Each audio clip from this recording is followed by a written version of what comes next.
In this video, I'll show you how I designed and 3D printed this unique take on the 15-piece sliding puzzle. Let's get started.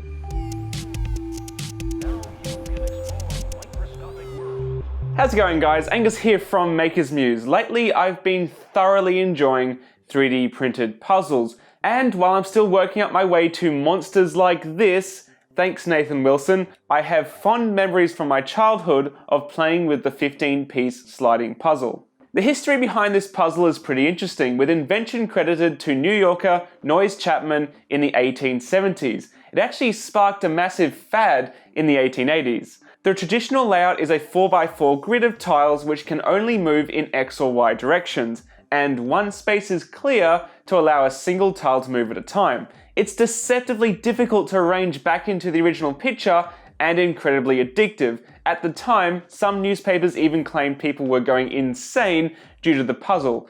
Good old reliable journalism. There has been many variations on the theme, but I was really interested in figuring out exactly how they work. Each tile has an extension on the lower half of two sides, and similarly a cutout on the lower half of the other two.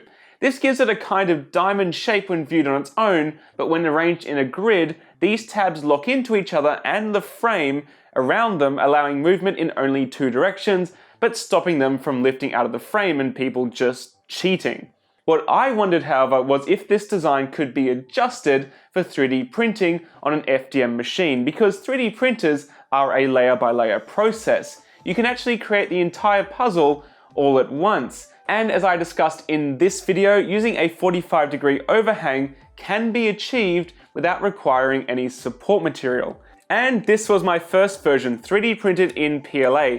Each tile has effectively a 45-degree rail and is locked in place to the frame. Now, I'm not going to pretend I'm the first to 3D print one of these puzzles by any means. Creators such as Devon over at Make Anything have designed many awesome sliding puzzles, but I haven't come across anyone who's attempted to print the entire puzzle in one go. So, does this work? Well, yes. The test surpassed my expectations, and although the corner pieces do like to get a bit welded to the puzzle frame, there is a super easy way to break them free. Cool, concept works, but what's the point of a puzzle with identical tiles? Normally you'd have a 2D image on them, but please, this is 3D printing. I grabbed a vector of my Twitter icon and extrude cut it down into the puzzle. You need to take care you don't go too deep and affect the mechanism, and also you probably have to remove some stray bits that get separated. I used Mesh Mixer for this, and it was really simple using the separate shells command. Oh, and yeah, make sure you actually remove one of the tiles so you know you can actually use the puzzle.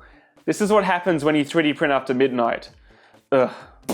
It took a few tests to nail clearances, but this is my final print-in-place sliding puzzle. The parts move incredibly easily for a design that was printed all in one go, and it's actually super fun to use. The added third dimension adds a really nice tactile experience to solving it, and you'll notice that I'm printing these already solved, and that's important because, believe it or not all combinations can be solved. So you risk creating an impossible puzzle if you just randomly arrange the tiles before printing. I would do a test before attempting that, but it could be super fun to send someone a pre-scrambled model as an STL file with perhaps a secret message or an image for them to solve. But I couldn't stop there. Just how big could you make one of these puzzles? 5x5? 6x6? How about this?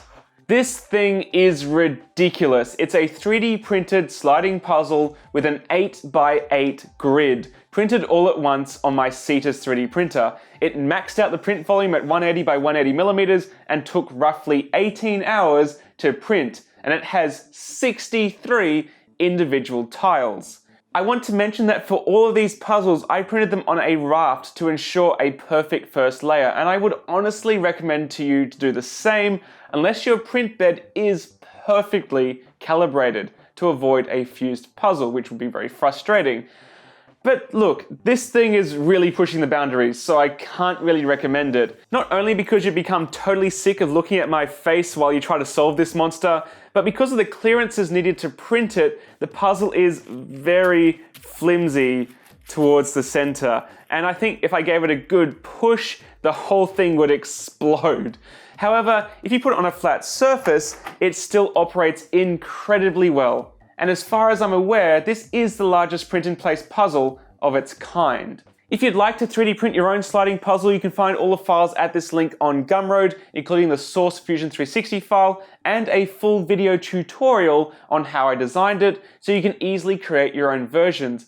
I would personally love to see someone make a topographic map version, and if you enjoyed this video, please do consider subscribing. It is my aim to empower your creativity through technology. I look forward to seeing you again very shortly here on Maker's Muse. Catch you later, guys. Bye. Here's the latter half of the 20th century. And man has sent rockets into deep space. He has placed satellites into orbit.